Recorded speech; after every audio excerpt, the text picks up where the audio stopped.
5 que no piensa nada. Bueno, hay momentos en la historia que tienen esta, como esa efervescencia, ¿no? Hay como núcleos intelectuales que yo lo veo como que florecen, por eso a mí me gusta el Renacimiento en ese sentido, ¿no? En estos personajes. Claro, él forma parte de lo que es el Renacimiento francés, que es un poquito posterior al italiano, ¿no? Pero bueno, es contemporáneo de Erasmo, ¿no? Erasmo, Tomás Moro, o sea, son personajes... de todo, pintores, escultores, escritores. Todas las artes que están. Son La arquitectura. la arquitectura de grabado, ¿no? O sea, Europa, estaba volviendo a ser... Siempre son momentos de ebullición, que es el momento, bueno, al descubrirse las Américas también, lo que aparece es como la posibilidad de que haya otras cosas, ¿no? Desconocidas para uno. Entonces eso a los intelectuales les genera una apertura, ¿no? O sea, se les genera como diciendo, bueno, hay algo más, no es solo lo que conocemos siempre o lo que siempre vimos. Entonces eso también hace a cómo se piensa, ¿no? Particularmente, bueno, él va a escribir un poco sobre... en realidad, él escribe como el choque de culturas, ¿sí? Que va a haber entre el español y el indígena, que nosotros lo tenemos representado acá en Latinoamérica, no el pensamiento de él, sino el choque ese culturas un poquito más adelante, o sea, en el siglo XIX con Sarmiento, pensando civilización y barbarie. ¿Sí? Esa idea, bueno, esa idea ya viene desde que se coloniza América, quiénes son los civilizados y quién es la barbarie. Bueno, Montaigne va a estar en contra de esa idea. Sí, por eso a mí me parece fantástico, es un personaje... Pero además 300 años antes. Es un personaje extraordinario, claro, pero mismo hoy que hay tanta polarización, fíjense, uno de los ejes principales que vamos a ver como para su trabajo es, bueno, preguntarse, bueno, ¿y yo qué sé? Sí, es esa pregunta inicial de decir, bueno, y no sé, o sea, es como la levantadita de hombro, bueno, no, en realidad no sé. A partir de ahí ya le da es más abierto. Le da una amplitud, claro, mucho más interesante. mucho más. Yo sé que no sé nada. Claro, exactamente. Entonces, bueno, él va a retomar, por supuesto, a los filósofos de la antigüedad. Y es un filósofo que al no ser estructurado, al no presentar una propuesta sistémica, no es tenido en cuenta en general por la academia. Sí. No es un autor que no diga, bueno, Claro, ¿se entiende? En ese momento Recién se empieza a retomar de nuevo los escritos de los ensayos de Montaigne en el fin del siglo XX. ¿Sí? Y ahora se están retomando nuevamente. Pero en ese momento el director de la escuela, ¿cómo se llama? La escuela francesa por antonomasia, La Sorbonne. La Sorbonne, era el que era cura, ¿cómo se llama? No me salen los nombres. El que lo que escribió le pareció maravilloso a la iglesia y lo adoptaron como Ay, no me acuerdo el nombre. Pero es uno de los grandes filósofos católicos que hizo que la iglesia católica tuviera un argumento filosófico. Ay, se me fue, ¿sabes qué? Se me fue de la mente. ¿San Agustín? No.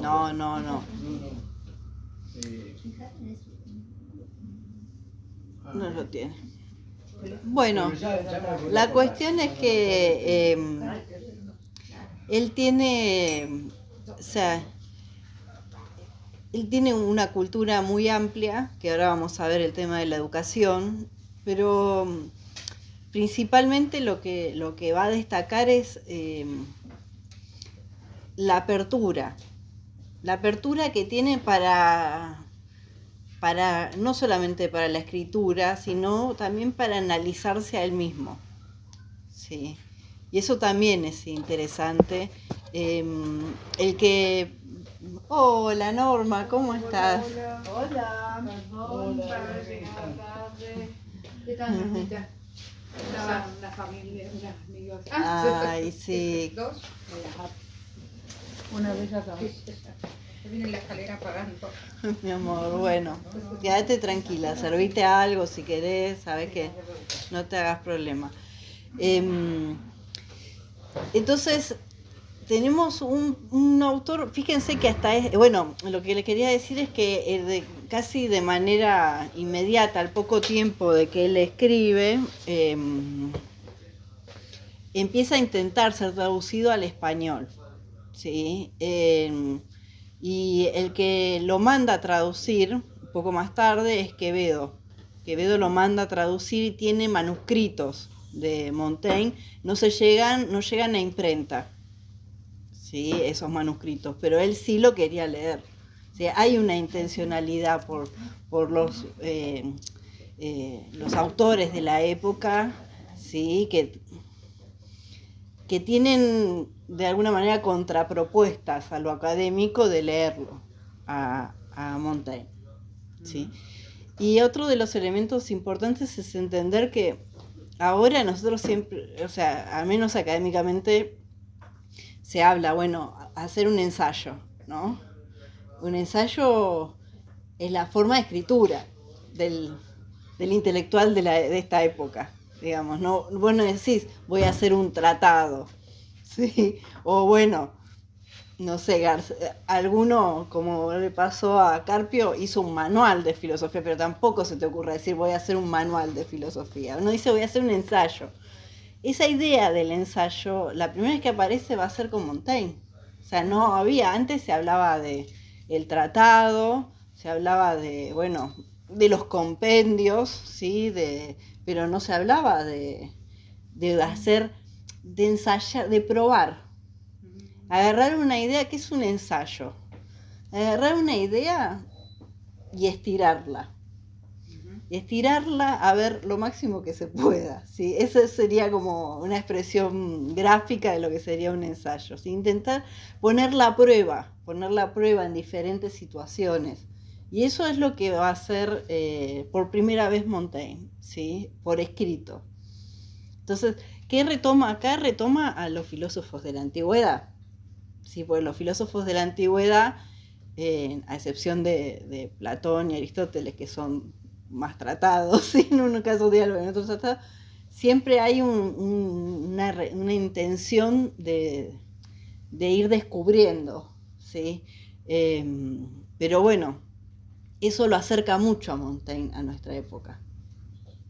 ¿Sí? Esa cuestión de, piensen que los tratados dicen, bueno, vamos a descubrir cómo es la relación del alma con Dios, por ejemplo. Y eso sería en un tratado, pero en un ensayo, ¿qué se dice?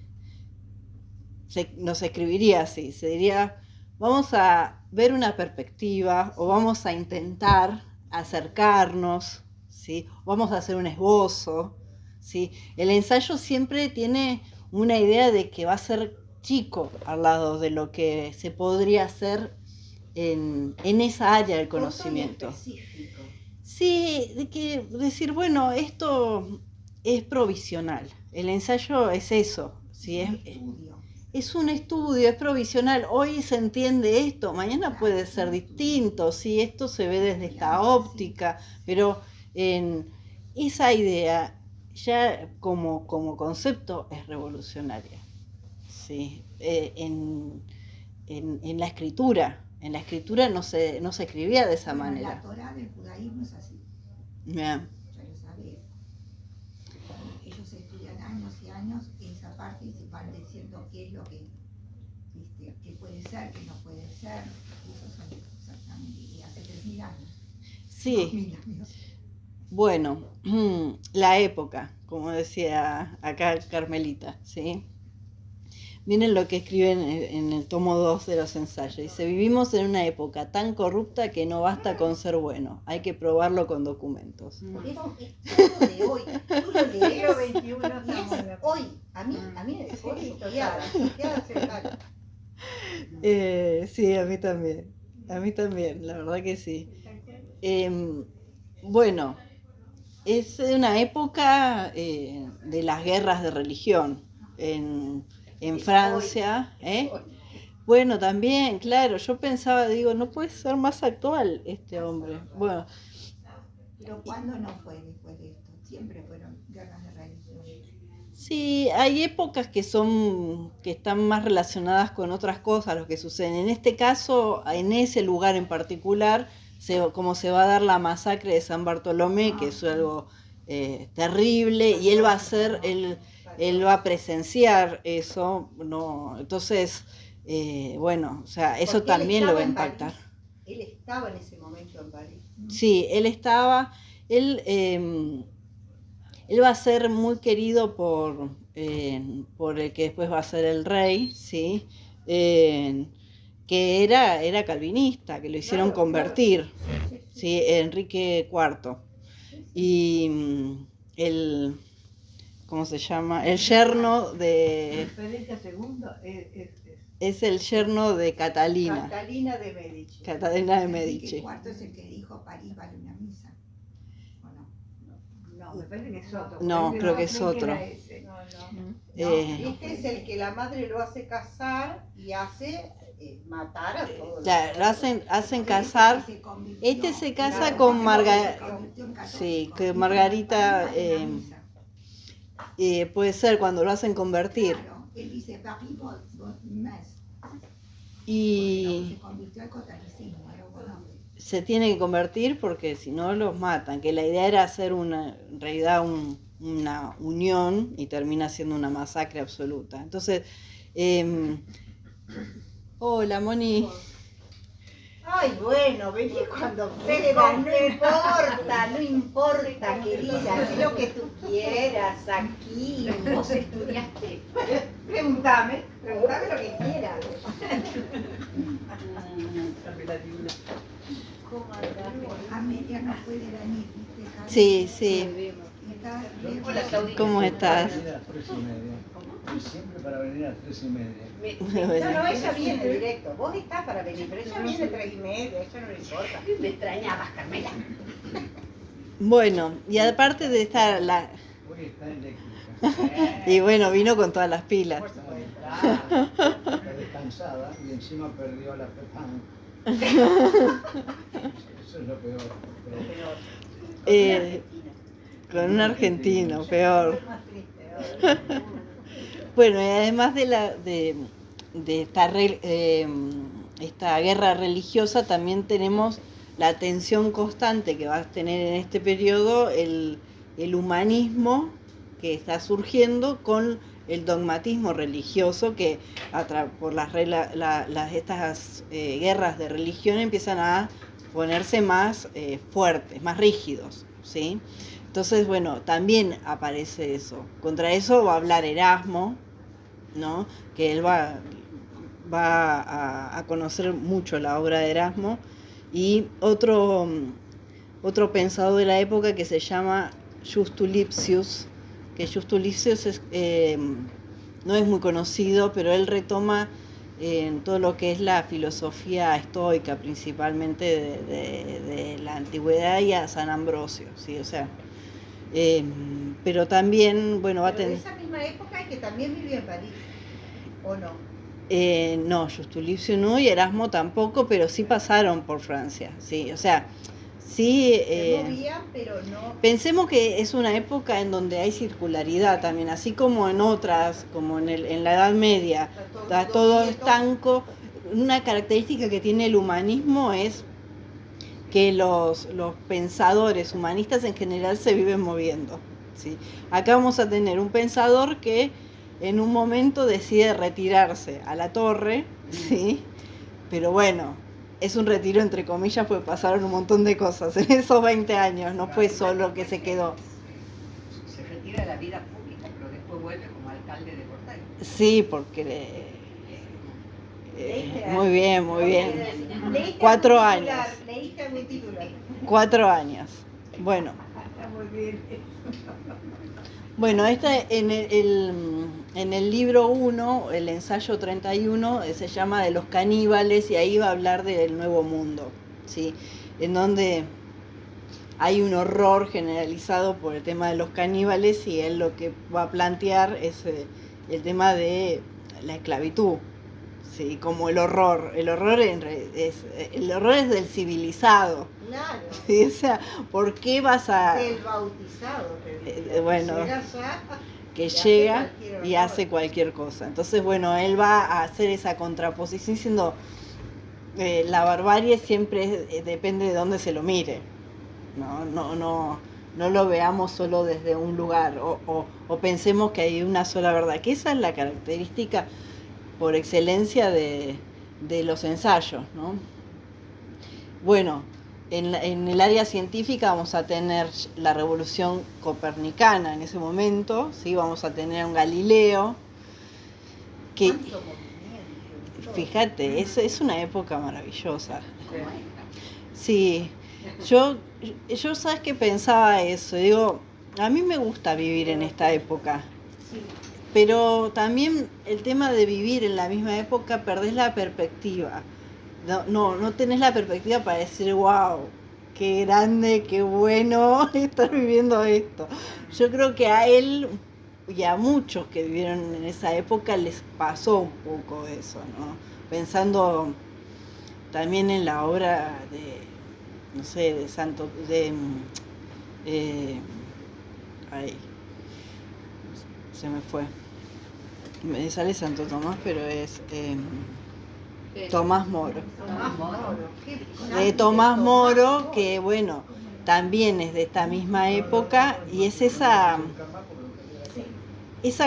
idea de decir, bueno, no encuentro la belleza acá, bueno, lo proyecto, ¿no? Y la necesidad de proyectar y la necesidad de marcarse un rumbo de alguna manera en un mundo que él decía, bueno, no puede ser que sea esto en el caso de lo que le pasó con Enrique VIII, ¿no? Bueno, y fíjense esta frase también, cada cual llama barbarie a lo que no practica.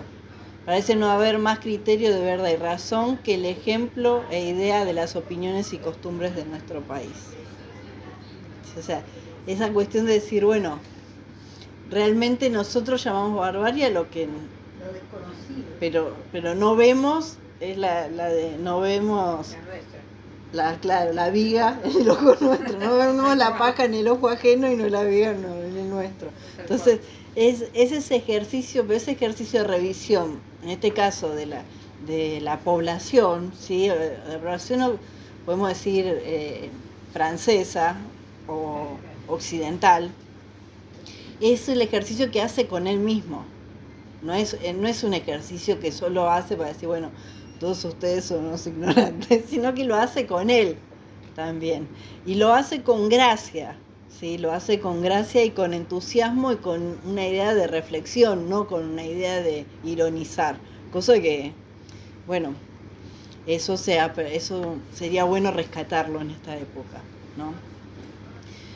Bueno, la familia es una familia conversa, ¿sí? que va a ir que va a irse de España. Perdón, Claudia, ve que ahí está la influencia. Ve lo que dice. Es Bueno. una influencia de la Torá. Bueno, Ahí sacó la- después la educación humanista que tiene, que el padre, bueno, eso lo mandamos en el audio que mandamos de resumen, que tiene la idea peculiar de que le enseñen como lengua materna el latín. Qué maravilla eso. Sí, entonces él aprende latín antes que francés. Y Bueno, el francés, facilísimo. Claro, porque que hablar en una lengua muerta como Pero una lengua imagínate viva. lo que él podía leer, porque lo que podía leer era diferente si él leía latín. Claro. Entonces, bueno, él va a tener o sea, toda su propuesta, la propuesta que va a tener el padre para él, para educarlo, es absolutamente diferente. Y si nos ponemos a pensar, hoy diríamos, bueno, quisiera que mis hijos tengan una educación de ese estilo. Fíjense, bueno, allá tenemos otra cita también de los ensayos. Mi hogar fue siempre abierto a todas las creencias. ¿No es locura condenar lo que ignoramos? Sí, o sea, siempre haciendo una apertura. Nosotros vamos a ver en todas las citas que veamos, vamos a ver esa apertura, ¿sí? No cerrándose. Bueno, en relación a la educación, él mismo nos va a contar cómo fue esa educación. Y fíjense que fue una educación sin castigos. O sea, nunca me azotaron. El error se corregía con juegos. Sí. Bueno, hasta los 6 años que estudió la lengua de Cicerón, ¿no? Y después el tercer punto que me pareció interesante es el teatro como herramienta. ¿Sí? Que dice, en el escenario aprendí más sobre la naturaleza humana que en todos los sermones de mis tutores. Y me pareció muy interesante cómo a través del teatro uno puede canalizar emociones o situaciones que nunca va a pasar. Y pasa al menos nos presenta la misma situación o la misma idea Marta Nussbaum cuando habla de la empatía narrativa, en donde uno a través de leer diferentes historias o de historias de gente que vive en situaciones que nosotros nunca vamos a vivir, podemos generar una empatía y podemos de alguna manera comprender a otros que de otra forma ni siquiera conceptuaríamos qué es lo que les pasa, ¿sí? Entonces, esta idea del teatro como herramienta me pareció fantástica, ¿sí? Como un ejercicio de apropiarse de emociones ajenas de alguna manera, ¿sí? En donde en ese juego vos crezcas, ¿sí? Y no te quedes encerrado solo en lo que uno vive, ¿sí? En unas vivencias demasiado limitadas. Bueno, esta fue la educación, ¿sí? de nuestro amigo Michel.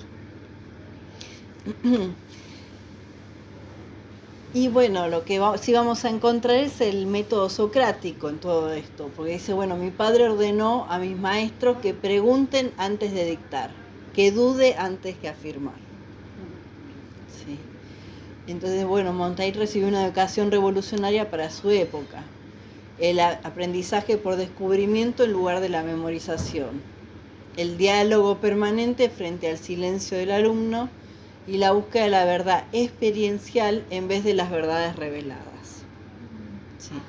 Entonces, todo este ejercicio, claro, a él lo llevan a abrirse de una manera distinta al mundo, ¿no? Como estaba criando un humanista 100%, o sea, no había forma, ¿sí? Tiene muchas distintas épocas con Nietzsche y con Descartes. Sí. Pensá que Descartes es de unos años antes, no tanto, ¿sí? Y sí, claro, tiene, y Nietzsche lo rescata. Sí, él va a escribir, cuando lo descubre es maravilloso, o sea, para él, Montaigne. Después en la clase que viene les voy a traer la cita exacta porque es fantástica, pero entender que estos autores al menos van por una filosofía de autoexploración, ¿sí? Y en esa filosofía de autoexploración lo que nos dejan como herencia tiene una profundidad y una riqueza que va más allá de un concepto, ¿sí? En este caso, bueno, nos dejó no solamente su vida, ¿sí? Puesta en papel con sus ideas, sino además nos dejó una propuesta de escritura, ¿sí? Que es la propuesta de decir, bueno, yo no sé, en el caso de otras formas de escritura, no conocemos nosotros, bueno, quién inventó la poesía, ¿sí? O sea, o quién inventó el tratado, ¿sí? Pero en este caso decimos, bueno, sabemos quién inventó la idea de pensar un ensayo, ¿no? ¿Cómo hacer un ensayo? Entonces eso, bueno, tiene un método, un mérito grande. Bien, bueno, acá un poco para ver algunos puntitos específicos. En 1580 se van a publicar los ensayos. Él va a escribir desde los 37 años desde los 39 hasta los 59, que es a la muerte, ¿sí? Él va a estar escribiendo los ensayos y reescribiendo, están con sus anotaciones al lado, porque los vive corrigiendo. Por eso son ensayos. ¿Sí? Por eso, o sea, están todo el tiempo en análisis, en estudio, todo el tiempo pueden ser modificables, ¿sí? Bueno, tenemos una carta de Enrique IV, Enrique de Navarra, de 1588. Dice, en este mundo desquiciado, solo la duda honesta salva nuestra humanidad. ¿Sí? Entonces, es interesante el lugar que pone la duda. Pensando en Descartes, ¿no? La clase que viene nos vamos a meter específicamente con el escepticismo y el uso de la duda como método, pero tiene mucho de él. ¿Sí? Esta situación de abrir, decir, bueno, abramos las puertas a todo tipo de conocimiento y no dejemos nada como una certeza, está muy relacionado con esa propuesta cartesiana. ¿Sí? Y bueno, Fue la masacre de San Bartolomé. ¿Cómo? ¿Qué originó la matanza? El casamiento de Catalina de Medici. con Lo que pasa es que El- era una guerra religiosa. Estaban los hugonotes y estaban los católicos. Claro, es la hija de Catalina, Margarita, la reina Margot, sí, se casa con él. Ella era con Enrique de Navarra. Sí, Enrique de Navarra era calvinista y ella era católica. Sí, entonces ahí dicen, bueno, vamos a Invitar a todos. vamos a invitar a todos. Es como la boda roja de Game of Thrones, básicamente. Sí. O sea, la boda roja de Game of Thrones. Los invitan a todos y los liquidan. O sea. Pero más de 10.000 muertos. Sí. Es una locura porque se contagia. O sea, los matan a todos los que estaban invitados a la fiesta, los matan. Y se corre la noticia y empiezan a matar a todos los calvinistas. Después de haber entregado los regalos, pienso yo. Pero lo que querían era la plata de los hugonotes. Fue una Claro, guerra que se exacto. hizo para quedarse con el Fue dinero. exactamente. Eso fue elucubrado por Catalina. Antes por sal, después por oro, después Cada cual hace su trabajo. Cada cual hace su trabajo. Bueno, la Catalina le salió bien esta, pero estuvo fuerte. Bueno, entonces fíjense lo que es la importancia, ¿no? de este pensador que, bueno, se va a cartear con el monarca, y el monarca es el que le va a dar la alcaldía, ¿no? Para que dirija. Él no quería saber nada de actividades públicas directamente. Se quiere retirar a los 38 años y bueno, ahí lo intentan meter de nuevo. Un tema que tiene es que él casi desde joven va a tener una afección en los riñones, tener piedras en los riñones, y que es algo que el padre también tenía. Bueno, va a morir joven, a los 59 años, ¿sí? por estas afecciones. Así que bueno, digamos que eso también hizo que él se retirara de la vida pública, porque va a ir buscando, va a ir yendo por diferentes lugares buscando, bueno, estar más aliviado. Sí, no sé si una cura directamente, pero sí que se le alivien los dolores, ¿no? Los dolores horribles, exacto.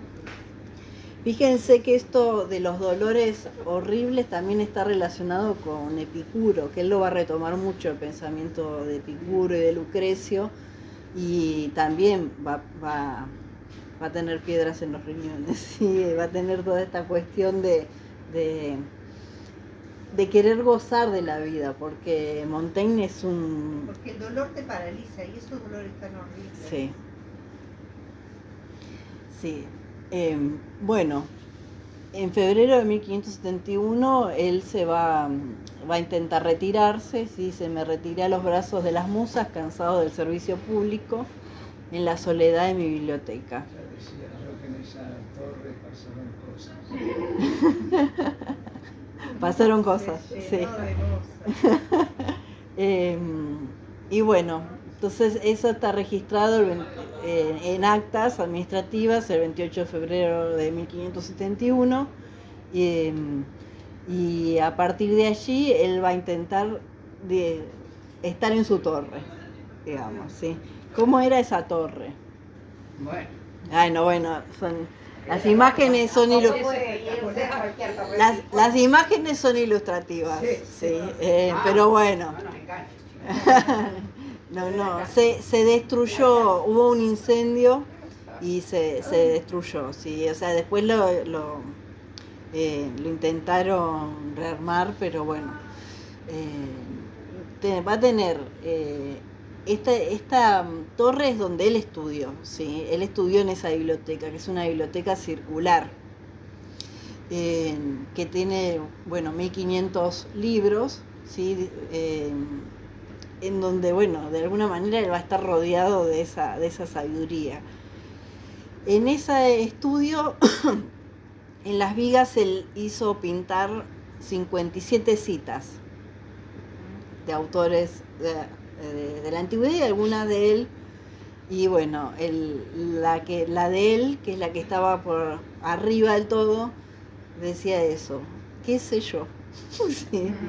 De hecho, eso se lo hizo grabar en un medallón que lo llevaba siempre encima, ¿sí? Para asegurarse, yo creo que eso le bajaba el tema de la soberbia, el tema de esta cuestión de querer enfrentarse, ¿no? Sosteniendo una verdad. ¿Cuántos medallones necesitaríamos hoy, ¿no? Para distribuir en el mundo. Pero bueno. Él rescata la duda en realidad. Él rescata la duda. La duda de todo. Exacto. Esa parte ya la dijimos, ya la hablamos. La duda como espacio. Pero yo se las hago recordar, tengo miedo que no haya quedado claro. Después en esa misma torre tiene un oratorio, ¿sí? En donde no tiene imágenes religiosas, bueno, manifestando el rechazo a la idolatría y a los dogmatismos. Pero él pertenecía a una familia, obviamente el padre debe haber sido un hombre, además de rico, sumamente inteligente. Claro. O sea, no una persona cualquiera. El padre fue una influencia fantástica. No. No figura en ningún comentario la madre, claro. El padre sí, El padre lo creó, o sea, lo parió. No importa. No está mal, o sea, en esa Está época. perfecto, Y ¿no? bueno. Era lo que ocurría, porque ocurre hoy todavía. Bueno, y en la cima de esa torre también teníamos el mirador con una silla giratoria, ¿sí? Con vista a los viñedos. ¿Sí? No está mal. ¿Sabes cómo se hacía la No estaba mal, ¿no? ¿Sabes cómo se hacía la gira ciudadana? ¿Cómo se hacía? Nosotros estudiábamos Ah, mirá, en el medio. Entonces vos tirabas sobre una pelotita. mirá, no sabía. Vamos a empezar. ¿Cómo se hacía la silla giratoria? ¿Cómo? Con una pelotita de metal. Una pelotita de abajo. metal en medio del eje, y entonces vos vas dando vueltas sobre el Ay, qué papel. precioso. Sí. Bueno, así que fíjense que él escribe: mi castillo está sentado en una colina baja. En la torre mi biblioteca es redonda, sin más plano que su circunferencia. Sí, entonces, en este mundo era en el que él escribía sus ensayos. Bien, es su paraíso, que creo que varios quisiéramos compartirlo, ¿no? No está mal, no está mal. Bueno, entonces acá empezamos a buscar ese origen del ensayo, y él dice, bueno, el ensayo: prueba, intento, examen de mi juicio vacilante. No enseño, muestro mis incertidumbres. ¿Sí? Eso es maravilloso. O sea, eso Eso cambia todo lo que venía. cambia todo, ¿sí? venía dando. Cambia todo el eje de qué es lo que... Todo desde él, para de él. Sí, y es un retome directamente de Sócrates.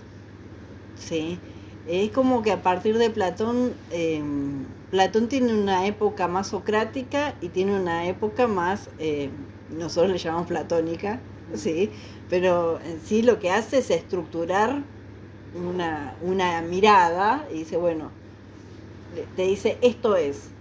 Sí, después va a venir Aristóteles y va a decir esto es. Sí, y después van a venir otros, va a venir San Agustín y va a decir esto es, y va a venir Santo Tomás y va a decir esto es, y son todos esto es. Y lo que él le está proponiendo es decir, ¿qué es esto? Sí, ¿qué es? ¿Qué es? Claro, que no sé, ¿sí? O sea, entonces decir, bueno, no voy a presentar respuestas, voy a presentar inquietudes, ¿sí? Eso remite directamente al método socrático, a dejar abierto siempre, a que uno siga investigando, ¿bien? Entonces, bueno, su proceso creativo seguía 3 pasos fundamentales: la lectura crítica, ¿sí? Subrayaba libros con signos, bueno, de acuerdo, la duda, la refutación, ahí sí estaba a favor o en contra. Eso es una cosa magnífica. Yo tenía un profesor al que yo imité en una idea, igual lo de él era más maravilloso que lo mío, obviamente, que es, porque me había prestado libros y yo los fotocopié, entonces veía y marcaba con notas musicales, ¿sí? O la clave de sol. Y yo decía, ay, no puede ser. No. Porque estaba enamorado del profesor, me parece. Pero a ver, por ejemplo, porque no me... Había una cosa... No, viste, en vez de marcar un párrafo como que te parece interesante, él ponía la clave sol al Claro, en lado. vez de un trico, una línea, Que ponía... increíble, nunca se me ha ocurrido. Sí, yo me pareció fantástico, me pareció hermoso leer los libros con esas anotaciones, ¿no? Entonces yo empecé a ponerle algunas anotaciones al costado, pero lo mío era muy elemental, pero sí lo que yo uso son los signos de admiración. Sí, eso lo suelo usar. Si a mí me interesa mucho, le pongo 1, y si me interesa mucho, le pongo 3 signos. Está bueno. Pero Me sí, encanta también lo tuyo, me encanta. sí hay como una intención de decir esto, sí, hay que atenderlo, sí. Más allá de marcar, porque a veces uno marca muchas cosas, pero bueno, hay cosas que hay que rescatarlas un poquito más, ¿no? Entonces, bueno. Bueno, pero si vamos a esa época donde el libro era sagrado y salía un juego, y vos tenías ese libro, tenía 1500, tenía ese libro, rayarlo, me pareció una cosa, o sea, el tipo ya estaba, ¿no? Sí, claro, igual, igual pensá, no,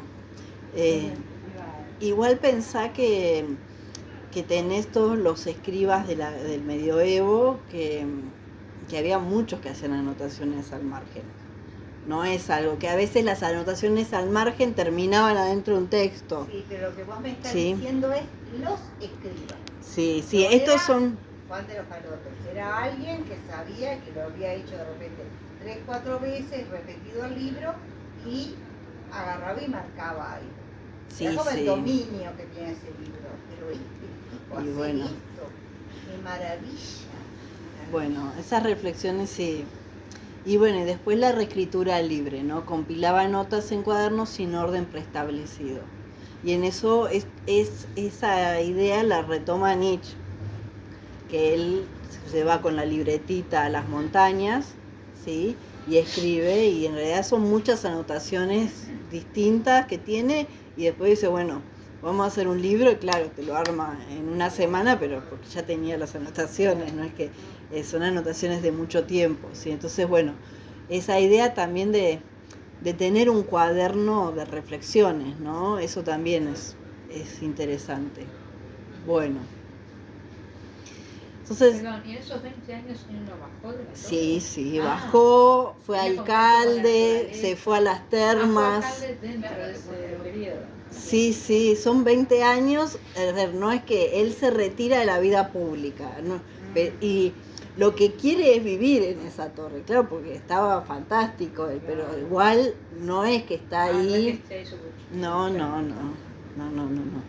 ¿Pero él se casa o...? No, él no se casa. ¿No? Él tuvo un amigo, muy amigo, que lo vamos a ver la clase que viene o la otra, en donde veamos el tema de la amistad, que muere cuando él tiene 29 años, y después ya más al final de su vida hay una chica, una joven que lo admira mucho y va a ser su compañera, su secretaria, y él la adopta como una hija, ¿sí? Sí, entonces, bueno, podés ir para donde quieras en eso. Ay, las rusas que estaban. O sea, podés Claro, abrir el espectro como quieras ahí, ¿sí? No, va a depender de la imaginación. Bueno, fijémonos que él lo que va a proponer, lo que va a tener como nacimiento, ¿no? Como base de esta forma de trabajo en el ensayo, tener la formación, él va a pensarse a él mismo formándose, ¿sí? Que este va a ser el segundo elemento. Pero va a decir, bueno, mi alma está en formación, o yo me estoy formando, ¿sí? No, entonces él va a decir, bueno, eso y el desarrollo del criterio propio van a ser como las bases del ensayo, ¿sí? De qué es lo que él va a hacer, o lo que va a escribir. El otro de los puntos va a ser la tolerancia. O sea, decir, esto es lo que yo desarrollo, pero hay apertura, hay diferentes perspectivas. Además de la mía, hay un montón otras distintas. La experiencia, la vivencia personal como fuente de conocimiento, y bueno, la duda, ese qué sé yo, ¿sí? Como el culmine de decir, bueno, hacia ahí es donde apunto en el ensayo, ¿sí? Bien. Estas son las dos frases principales, bueno, esta es la que fuimos trabajando principalmente, y la otra es, prefiero formar mi alma antes que llenarla. ¿Sí? Entonces, fíjense que hay mucho de filosofía contemporánea acá. ¿Sí? Esta cuestión es casi existencialista lo que está planteando, es decir, bueno, yo me creo a mí mismo de alguna manera, le doy forma, ¿no? Entonces, bueno, me descubro a mí mismo, como de descubrirse. no, yo no lo veo ¿No? como descubrirse, yo lo veo más como Formarse, la palabra sí, darle forma, o sea, darle forma, yo lo que veo es elegir qué es lo que quiero hacer. Sí, hay como una libertad de elección, no hay un descubrimiento de una esencia acá, que por eso yo lo veo mucho más cerca del existencialismo, esta idea de decir, bueno, me voy creando, me creo lo que quiero ser, ¿sí? Sí, hay una construcción, exacto.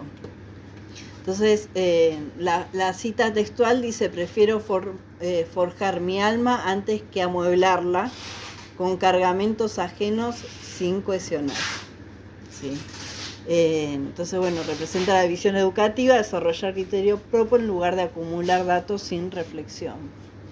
Y en este caso, la frase exacta que aparece en ensayos es: esta pregunta es mi escudo contra el dogmatismo. Reconocer nuestra ignorancia es el primer paso hacia la sabiduría.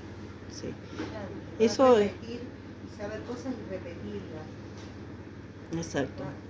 Sí, hay un filósofo que es americano, que a mí me hizo acordar mucho más el tema este de la no repetición, ¿sí? Sino de formarse, que es Rodolfo Kusch, ¿sí? Me suena mucho lo que él está haciendo en ese momento, que en realidad está retomando a los clásicos,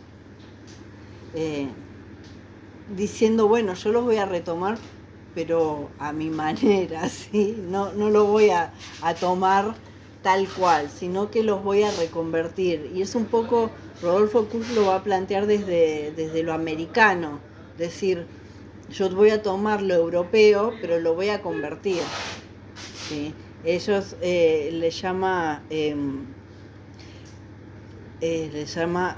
antropofagia, ¿sí? En donde dice, me como esos conocimientos, pero los digiero, ¿sí? Los convierto en algo propio.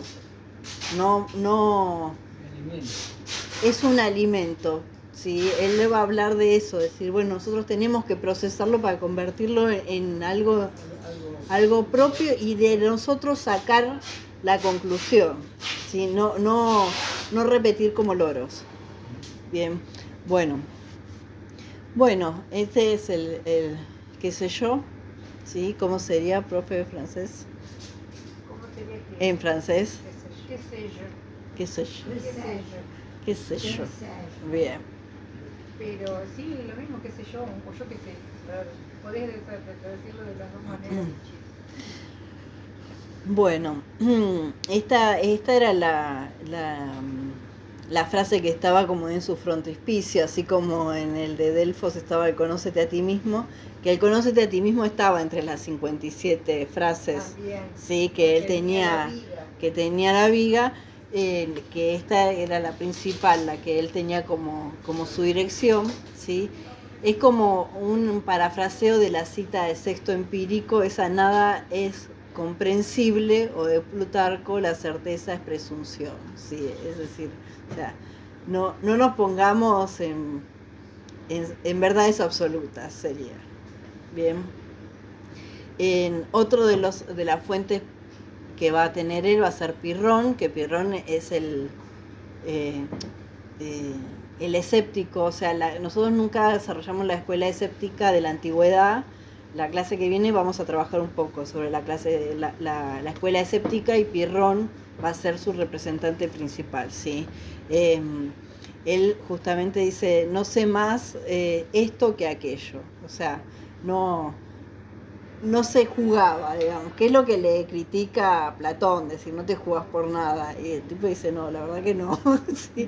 Bueno, Montaigne va a decir, estoy con Pirrón, sí, no me voy a jugar por nada.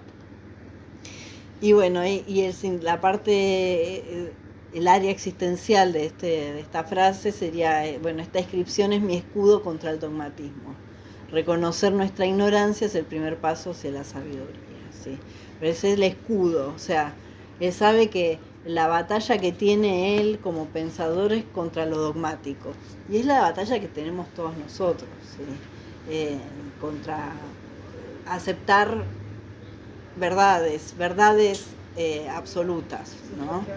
Sin cuestionarlas. Entonces, bueno, creo que podemos tomarlo como un escudo, decir, bueno, tomar ese, qué sé yo, como escudo propio, ¿no? Apropiarnos.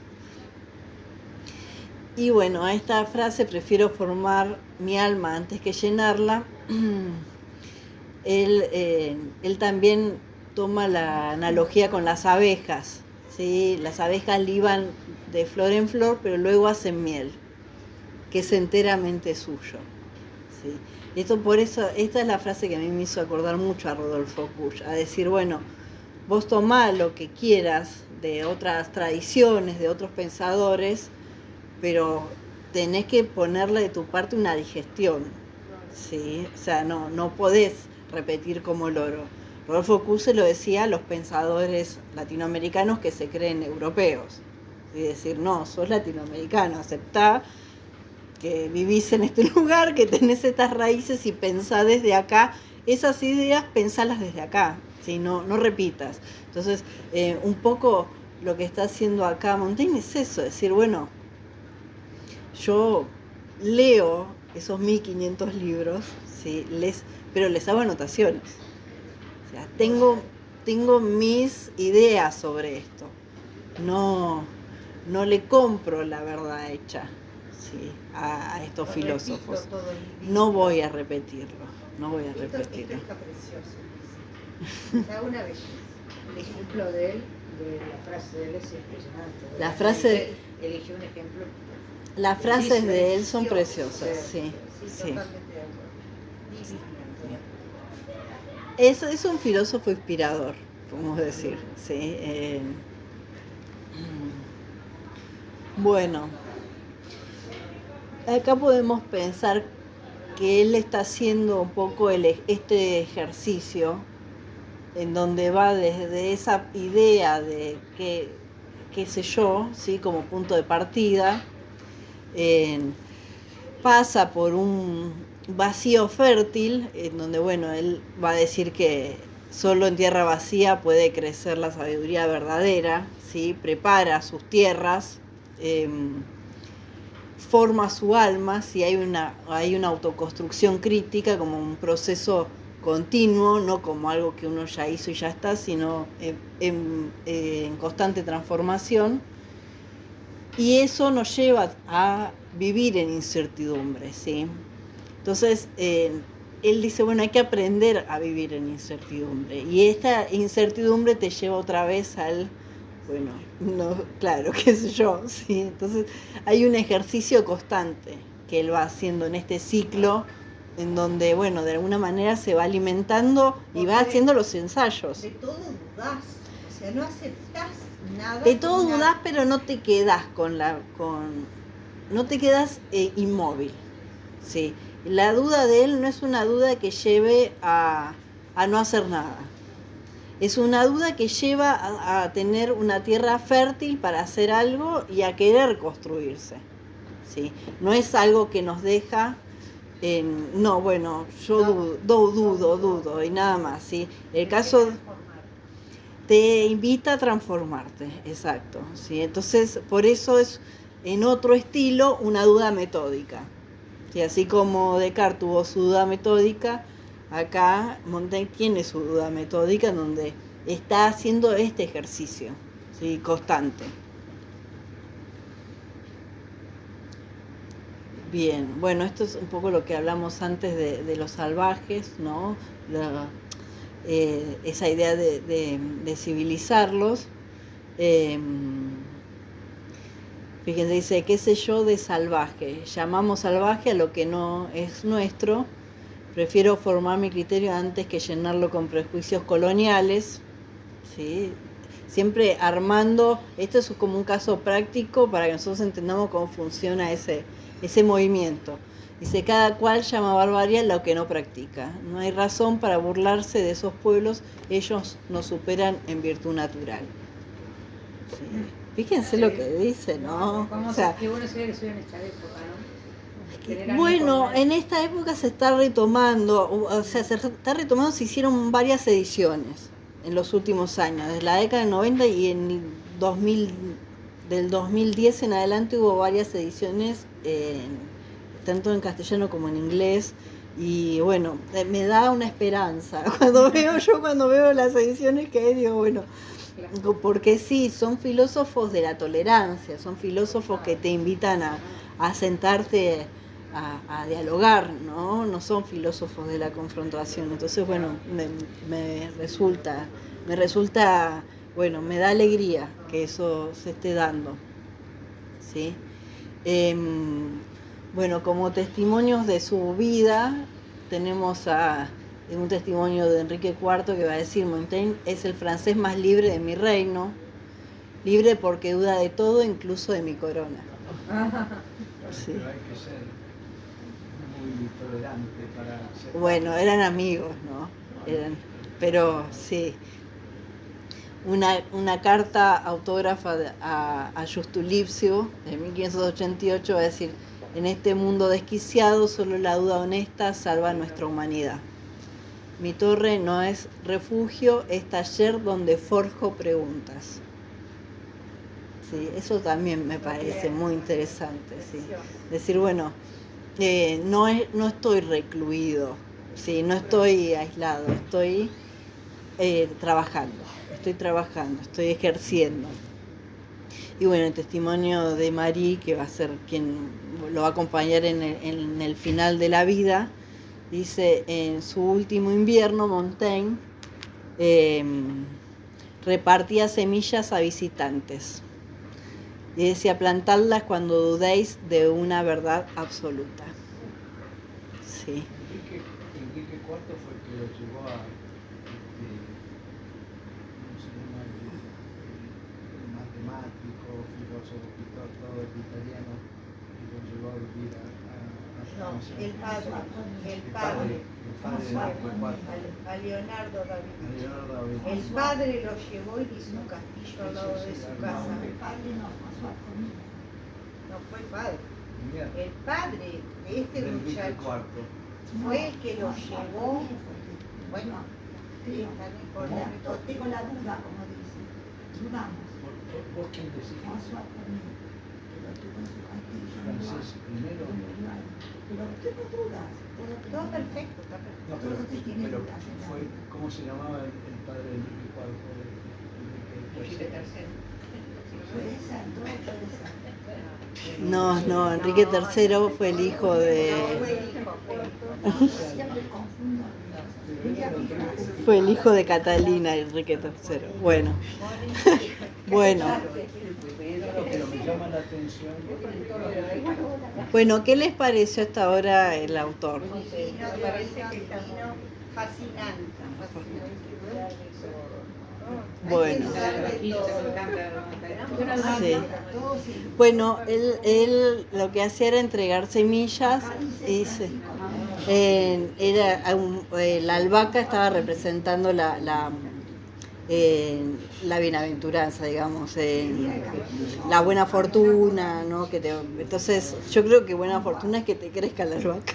Crece la albahaca, crece muy bien. No sé, a mí me parece muy difícil, pero bueno. Sí, a mí me interesa. Pero daba también semillas de melón, sí, y semillas, sí. Francisco. Dale, cite. El padre de Enrique IV de Francia fue Antoine de Borbón, también conocido como Antonio de Borbón, y Claro. que dependó. Claro. Ese fue el que se llevó a... No, Francisco I. Pero él era de la vaca, o sea, que venía del otro lado. Sí, es el hugonote que se convirtió Pero no importa. Claro. Semillas, así que daba semillas de melón. Sí, da semillas de melón. Fue el primer rey de la dinastía Borbón. Exacto, porque antes estaban los Valois, que es la otra dinastía, que es la que se unen con Margarita, con la reina Margot. Así que bueno. Bueno, a mí me gustó mucho esta idea que él presenta acá, con el tema de que cuando uno dude de algo, ¿no? Que era lo que le decía a sus visitantes: plantarlas cuando dudéis de una verdad absoluta. Me pareció fantástica esta propuesta. Entonces me dije, bueno, vamos a traerles algo a las chicas, y en realidad no había mucho para invierno, así que lo que traje son unas semillitas de cebolla morada, ¿sí? Para repartir. amo la semilla. Pero bueno, para hacer el ejercicio, porque el ejercicio que él propone me parece muy interesante, es decir, plantar una semilla cuando uno dude de una verdad absoluta. Entonces, bueno, ahora cuando terminemos la clase lo vamos a repartir, ¿sí? Las semillitas. Pues, le voy a... ¿Querés que yo lo abra y vaya dividiendo en grupitos? Dale, por favor. Bueno, y para terminar... Para terminar, así como él va a terminar sus ensayos, dice, no termino mi libro, lo abandono como quien deja caer semillas, que otros las hagan germinar según su tierra y estación.